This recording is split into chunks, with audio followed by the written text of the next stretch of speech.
বইরে গেছে গা, বইরে গিয়ে 8 দিবে গেছে গা। আমার 40,000 টাকা 50,000 টাকা গেছে গা, তো হয় না। আবার লাগতেছে 70,000 টাকা। আবার কয়ে দিচ্ছে আমার হাত করতাম 3 লাখ টাকা দা।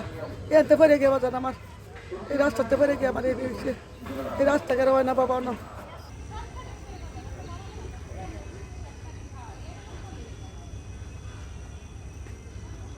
আমাদের আশেপাশে যত গফরগাঁও থেকে মানে এই পর্যন্ত তেরমনি বরকুল যা আছে সবাই মানে সুযোগ সুবিধা পাবে এবং এখানে শুধু মানে রুগী আনতে পারে না, এই পরীক্ষার্থী আছে, এমনি স্কুল কলেজের ছাত্রছাত্রী আছে, তারাও আসতে পারে না। এখানে ঘন্টার পর ঘন্টা দাঁড়ায় থাকতে হয়। রাস্তা ব্রিজ, আমাদের পাশের ব্রিজ একটা, ওইটা ছোটো, একদমই ছোটো, দুইটা অটো একসাথে আসা যাওয়া করতে পারে না। ওই জায়গায় আসলে মানে দাঁড়ায় থাকতে হয় ঘন্টার পর ঘন্টা।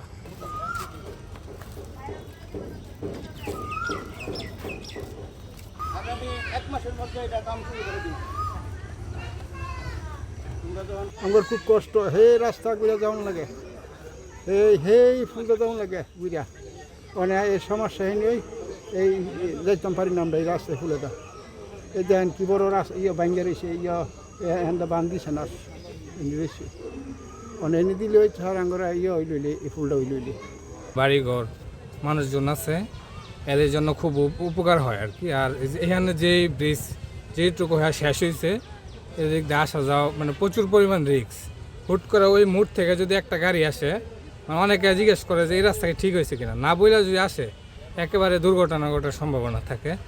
তবে এই কর্তৃপক্ষের কাছে আমার একটাই দাবি, এই রাস্তাটা সংযোগ সড়কটা ওই যেই জায়গায় নিয়ে লাগাবে ওই জায়গায় পর্যন্ত সম্পূর্ণ কাজটা কমপ্লিট করে দিলে সকলের জন্য উপকার হবে।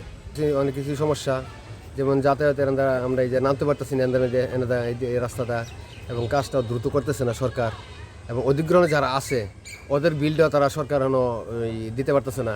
কি কারণে তাদের এটা সমস্যা আমরাও পাইতেছি না বিলটা, এবং আমাদের চলাফেরা অনেক ধরনের অনেক সমস্যা। রাত্রে যে লাইট নাই, লাইটগুলি নষ্ট হয়ে গেছে আবার, এখন আন্দাগুন আনতে না নামা যায় না, ঘোরা বসা যায় না, বৃদ্ধ লোক যেতে পারে না, আমরা কোনো কিছু নিতে পারি না, একটা রিক্সা চলাচল নাই, একটা সাইকেল চলাচল নাই, সব দিক দিয়ে আমাদের সমস্যা।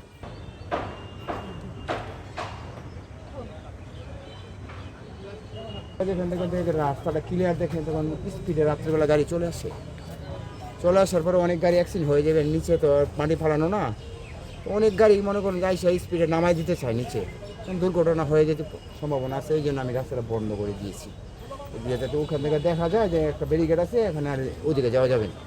তো এই ব্রিজটির অধিগ্রহণ প্রক্রিয়াধীন আছে এবং খুব অল্প সময়ের মধ্যে এটা অধিগ্রহণ প্রক্রিয়া শেষ হবে এবং এই যে নির্মাণ কাজ আশা করি শেষ হবে।